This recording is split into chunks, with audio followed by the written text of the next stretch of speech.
Council's next witness is Detective Kyle Hall. Thank you. Detective Hall, please come forward. Thank you.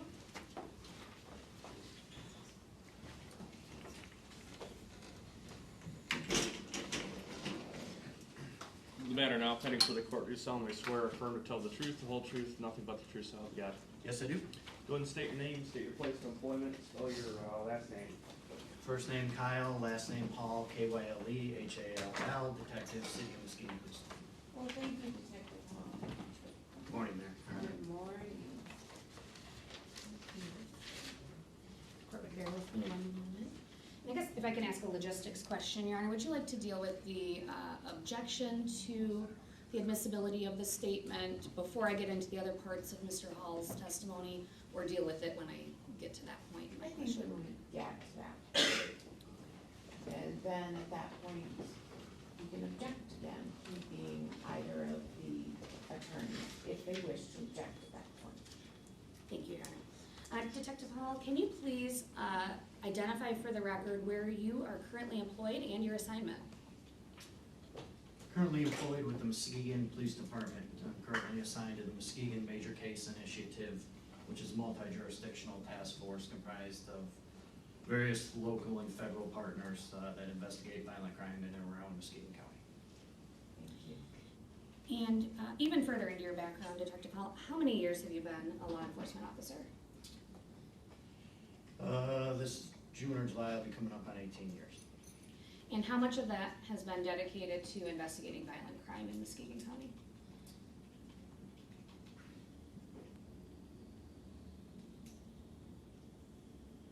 Approximately 12 years.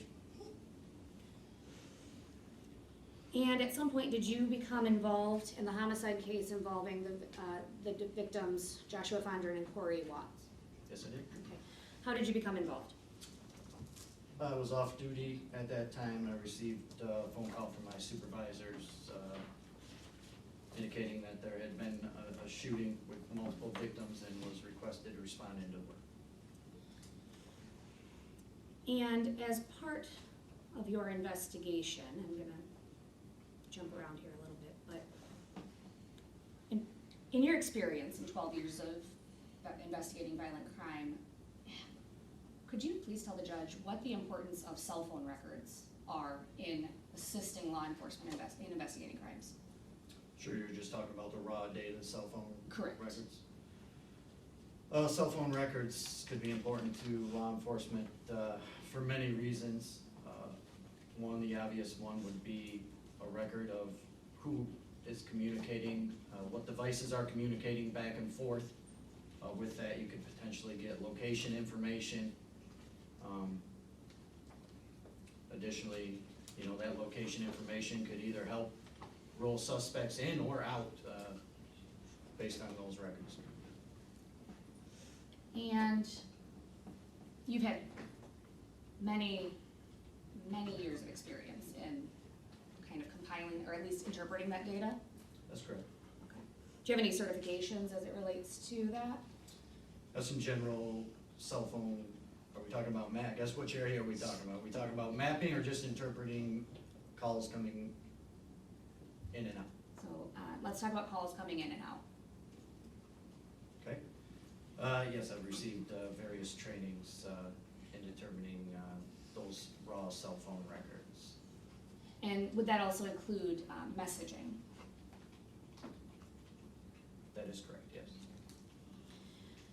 Now, turning back to this specific case, do you know if the deceased victim, Josh Fondren's phone, was obtained? Yes, it was. What analysis was performed on that phone? Objection, it's gonna call for writings. Writings not produced, Rule 1002, best evidence. Well, Your Honor, I think I still have to get to the foundation of this, which I'm laying now, but it's very clearly in the entire cell phone dump was provided on hard drives to both of these defense attorneys. And so I guess at this point I was trying to expedite things as compared to having the court go through multiple, I guess I'd say gigabytes, which is probably less than actually what it is, of data, and I've specifically had reports extracted from that data and provided those as exhibits to opposing counsel before today's hearing. So I don't think that at this point, I guess the evidence that I have here is what I would say is the best evidence for purposes of the prelim today. I don't think there's a prelim exception for best evidence, Judge, and turning it over to me isn't the same thing as producing it in court. If they want to talk about the contents of a writing, they've got to have the writing. If that's a summary, that's fine. If it's a report, that's fine. They've got to produce the writing they want to talk about the contents of. I guess, Your Honor, at this point, I would be, if there's a stipulation to admit the entire Cellebrite data dump, I'm willing to do so. I do have it on a hard drive currently here, but the only part I'd be asking to publish is a couple of pages that are the, I guess, meat and potatoes of what I'm trying to present to the court for relevancy. Okay, so you do have that in hard copy form. I have it on this drive here. Well, what were you fiddling with there for a Well- couple pages? So, Your Honor, I guess if I can clarify, the entire cell phone contents is on this device. I didn't intend to admit it because a lot of it is not necessary for the court's review. But what's been done are extraction reports, which are minor, I guess they're much less data for the Right. court to review, which would have the relevancy for this hearing today. And what is your response to that? Well, if counsel wants to put them in as exhibits, or propound them as exhibits, and we can talk about the contents. Until then, no. I'm overruling the objection.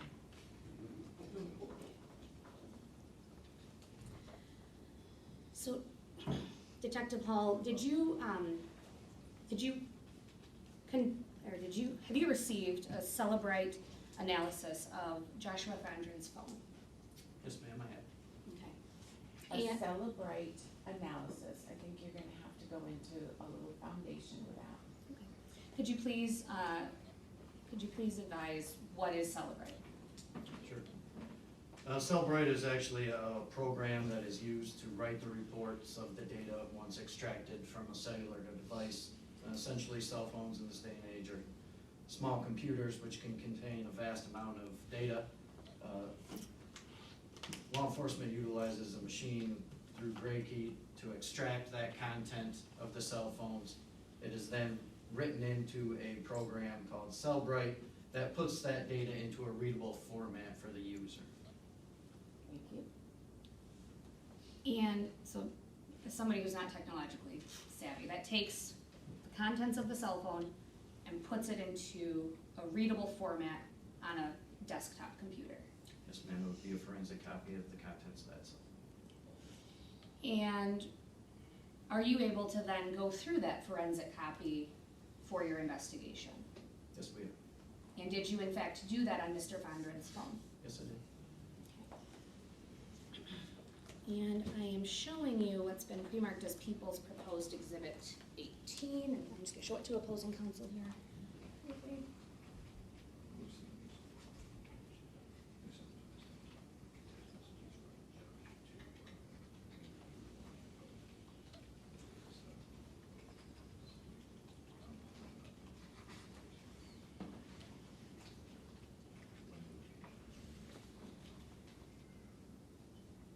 You did indicate, Ms. Bloomquist, that you provided those short form papers to defend prior to today's hearing. Correct, Your Honor, I actually provided it before last hearing, given I thought we would get to it back in March. And to Mr. Jordan, please.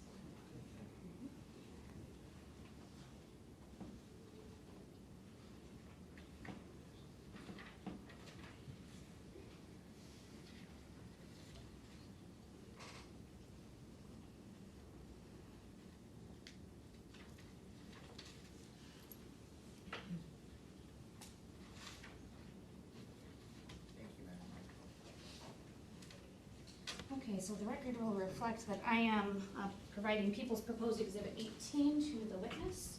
Could you please identify what that document is for the record?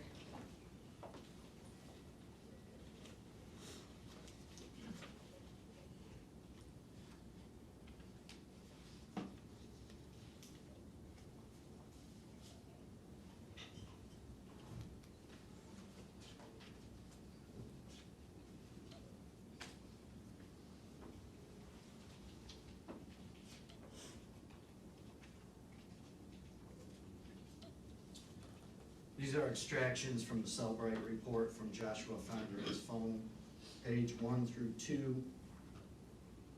Halfway through to our conversations between the cellular device of Joshua Fondren and that another cellular device utilizing number 313-523-8334. And if I may pause you there, do you know whose device bears that cell phone number? Yes, ma'am. Through our investigation, that device was determined to belong to Mr. Tavin Irvin. And if you would please continue identifying, I believe you said approximately on page 2. Yep, halfway down, page 2 through 10 is text message content between Joshua Fondren's cellular device and the cellular device utilizing the phone number 313-374-7353. And do you know who, if anyone, do you know is affiliated with that cell phone number? Through our investigation, that cell phone was found to be associated with Mr. DeJuan Robertson. And Your Honor, I would just object to Detective Paul saying through our investigation. I would like to know if he's talking about specifically, did he have something to do with that investigation? That's all. I can lay that So, further. yes, some further foundation, please. How is it that you are affiliating that cell phone number with Mr. Robinson? Mr. Robinson's, one of his devices was recovered on his person at the scene. Later it was found that that device was utilizing this cell phone number. Also through other prison calls and things of that nature that were calling out to a subject utilizing that number. And the content of those phone calls was found to be consistent with being Mr. Robinson. And did you personally review those Michigan Department of Corrections phone calls? Yes, it did. And you listened to the contents and you found enough indicia of who was using that phone number? That's correct. And again, Judge, that would be a recording he was listening to. The contents of the recording can't be admitted unless they're produced. Well, Your Honor, I do have them on my exhibit list. I just didn't want to jump ahead, but I was planning on admitting those. They are in the exhibit list, then? Correct. All right, objection overruled then. Your Honor, I do believe that my further follow-up with Detective Hall would satisfy the objection that was levied as to foundation by Mr. Dayton. Yes, I would agree. You may proceed then with your questioning, the foundation, I think, having been adequately laid. And you may have said this, Detective Hall, but what dates were these communications occurring?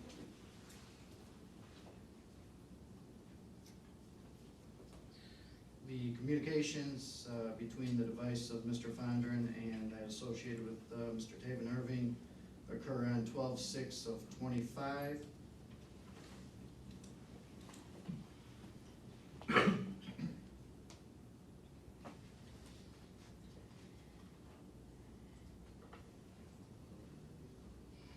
The same is true for the communications between the device utilized by Mr. Josh Fondren and the device associated with DeJuan Robinson.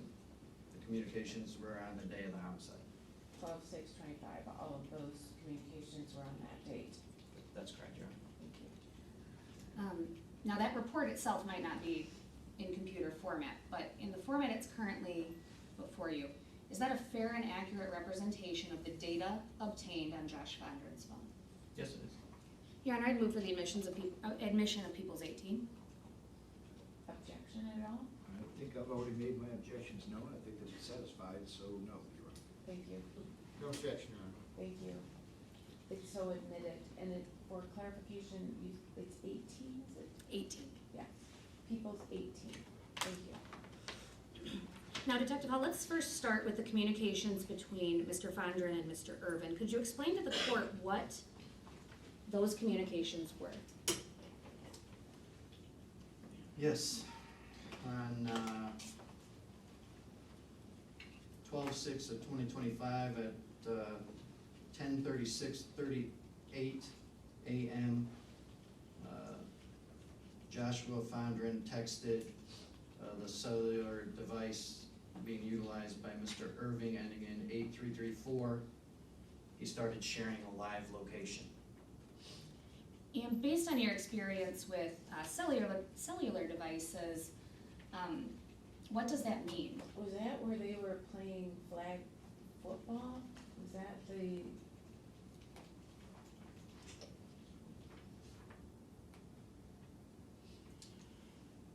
Based off this report, I can tell you, Your Honor, that it was at 10:36:38.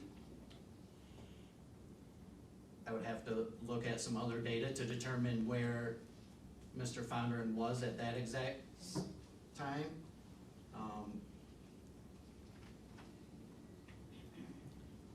I guess maybe follow-up questions may help in Thank you. answering some. Thank you, So- Detective.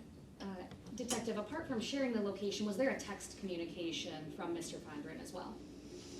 Yes, there was. And what was that? Same date at 10:38:10, Mr. Fondren texted the device associated with Mr. Irving, 633 Jackson, Muskegon, Michigan.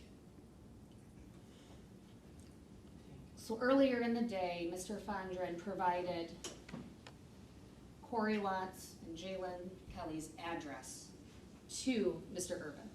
That is correct. Just one moment. Sir, I'm sorry, unless you have a reason to be here, this courtroom is full. Thank you.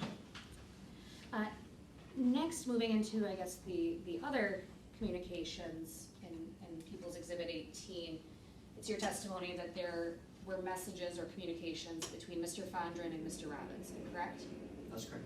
Your Honor, I'm going to object to any communications between Mr. Fondren and Mr. Irvin, unless Madam Prosecutor can formulate her basis as to its admissibility to Mr. Robinson. Thank you, Your Honor. I do believe that this would fall into the party opponent non-hearsay exception under Rule 801. Particularly any of the communications that would be offered as it relates to Mr. Fondren would only be for the effect on listener, that being the defendant Robinson. So I don't believe that they're hearsay. And as it relates to foundation, we did already have Detective Hall testify as to why that cell phone number is affiliated with Mr. Robinson. But I believe, aren't we talking about text messages between Mr. Fondren and Mr. Irvin? So my objection is that it wouldn't be a party admissible based on party opponent unless Madam Prosecutor is going by a theory of that there's conspiracy or something of that nature, but I don't see how it's admissible to my client, these text messages. Your Honor, these specific text messages are with Mr. Robinson and Oh, Mr. I'm Fondren. sorry, I thought that they were with Mr. Irvin, I'm sorry. No. Oh, okay. All right, so overruled. Thank you. So could you please tell the court what, I guess I'll start with the first set of communications. There, what was said between Mr. Fondren and Mr. Robinson's devices? Sure. Again, on the date of the incident, 10/23/48, Mr. Fondren shared a live location with Mr. Robinson. Let me just go through. Okay, yep, and if you would go to the next one, please. Yes. Do you, I guess, do we want the time on record, or am I just reading the contents of? Read the time and then the contents, and of course, who is texting? Yes, Your Honor. Okay, on 12/6/2025 at 10:24:12 a.m., Mr. Robinson texts Mr. Fondren.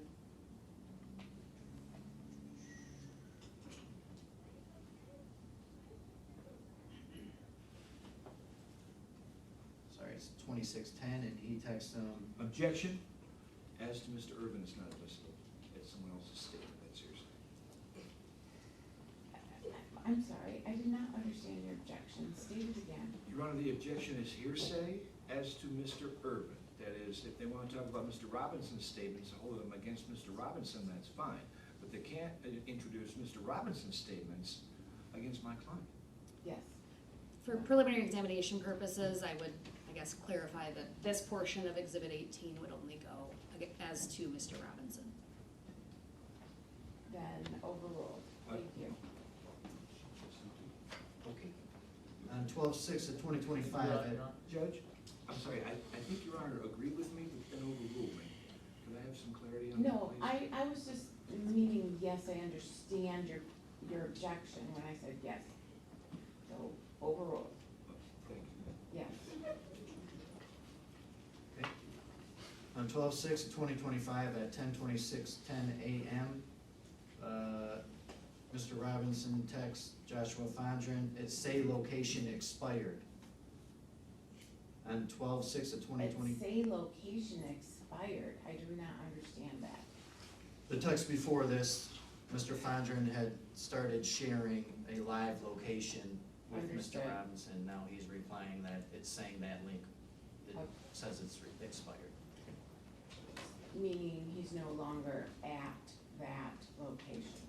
Meaning that the link to share their locations wasn't working between the two of them. All right, thank you. On 12/6 of 2025 at 10:26:51 a.m., Mr. Fondren then sends another live location to Mr. Robinson.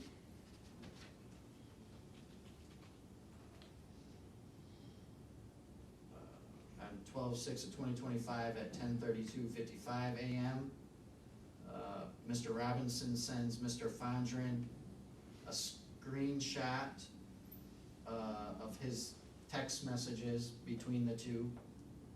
Between the two of them? Between the two of them, yes, Your Honor. Showing the live sharing, and then the text, and then the live sharing again. On 12/6 of 2025 at 10:32:55 a.m.,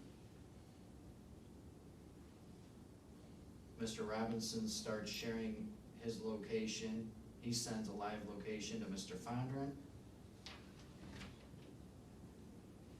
12/6 of 2025 at 10:33:09, Mr. Fondren sends another live location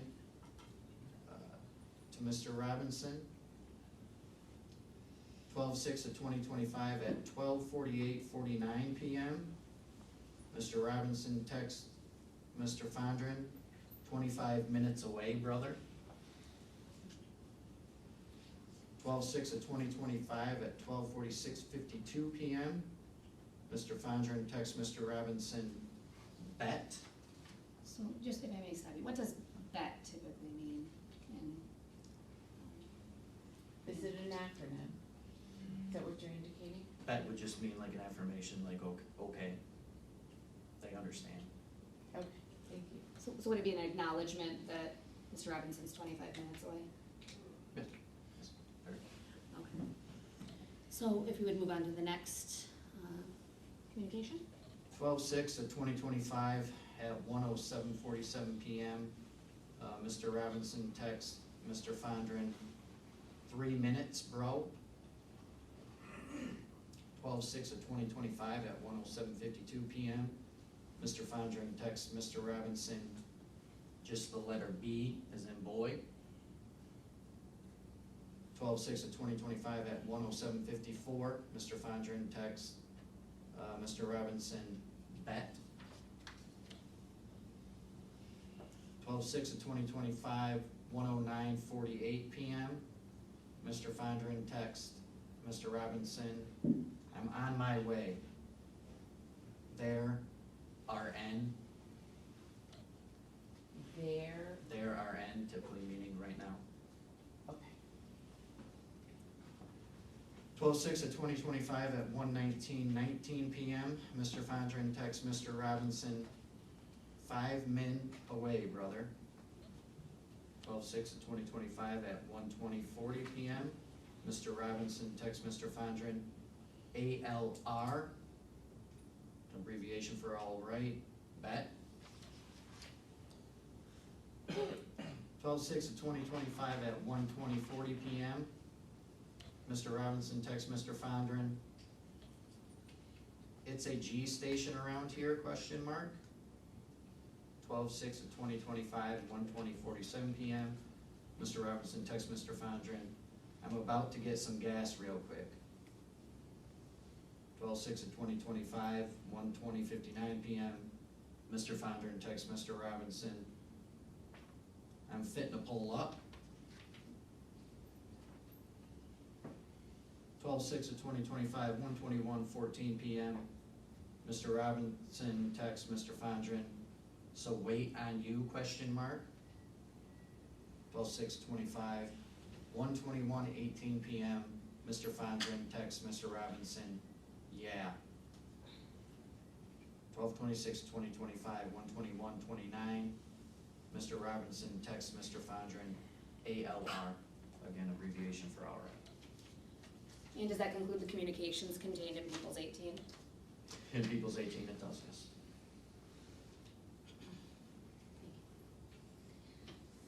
Would Your Honor like these? Yes, thank you.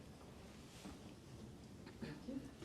They have been published, People's 18. Now, you've already had some questions as it relates to some cellular devices that were obtained that are affiliated with Mr. Robinson, correct? That's correct. Could you tell the court how many devices were obtained affiliated with Mr. Robinson? Yes, there were 2 devices affiliated with Mr. Robinson. Meaning two 2 phones, cellular, yes, good question, Your Honor. 2 cellular phones, yeah. 2 separate numbers. That is correct. And those were seized at the location of the homicide, is that correct? That's correct, they were seized at 633 Jackson. Okay. And was there also a Cellebrite analysis done on those devices? Yes, there was. And that's pursuant to a search warrant? That's correct. And I'm showing you what has been pre-marked as People's Exhibit 17B, but before I show it to you, I'll show it to opposing counsel.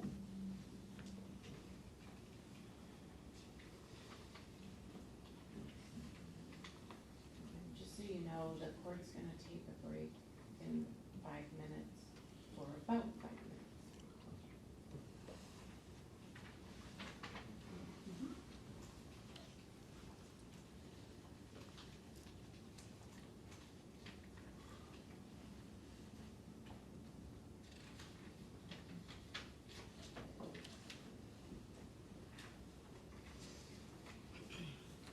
Okay, I'm handing you People's Proposed Exhibit 17B. Could you identify what that is for the record, please?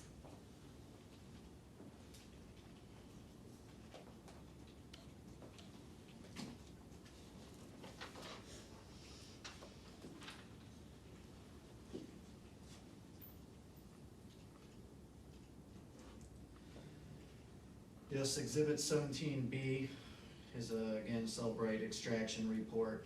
This is from a device, an iPhone 15, that was associated from Mr. Robinson. And is that report a fair and accurate representation of data that was obtained directly from his device? Yes. Your Honor, I'd move for the admission of 17B. No objection, Your Honor. No objection. Thank you. Without objection, People's 17B will be admitted into evidence. You may proceed. Okay. Detective Hall, could you please tell the court what 17B, I guess, let me ask you this. Do you recall 17A being admitted at the previous preliminary examination date? Yes, ma'am, I do. Okay. And this would be a photograph that was testified to have been taken by Mr. Cameron Williams? I believe that was the testimony, yes. Okay. What is the what is the importance of 17B as it relates to 17A? Sure. 17B is essentially just individual pictures that are consistent with 17A that were taken on that device, that iPhone 15, on the day of the incident. So if I'm understanding your testimony correctly, the device itself showed that this photograph was taken on Mr. Robinson's phone, correct? That's correct. There were multiple photographs taken of the same picture, I guess, if you will. If you were to have your cell Same phone and pose. take multiple Same or pose. live, yes. And let me ask one more question. What's the time on those timestamps on, let's just say the first photograph of it?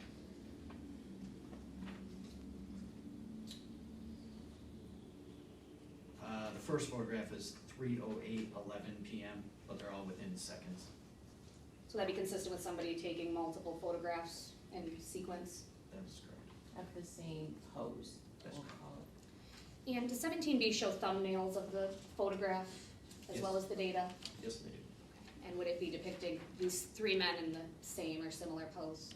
That's correct. Your Honor, I just moved to publish 17A and B. Any objections?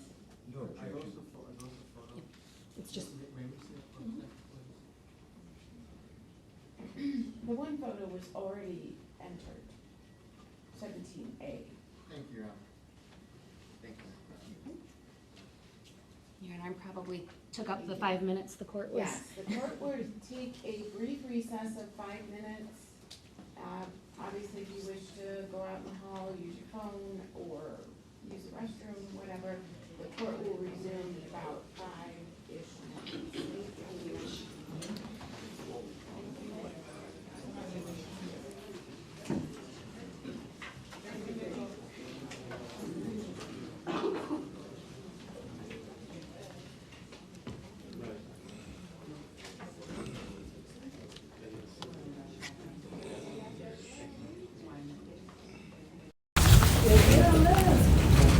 We just scared her away.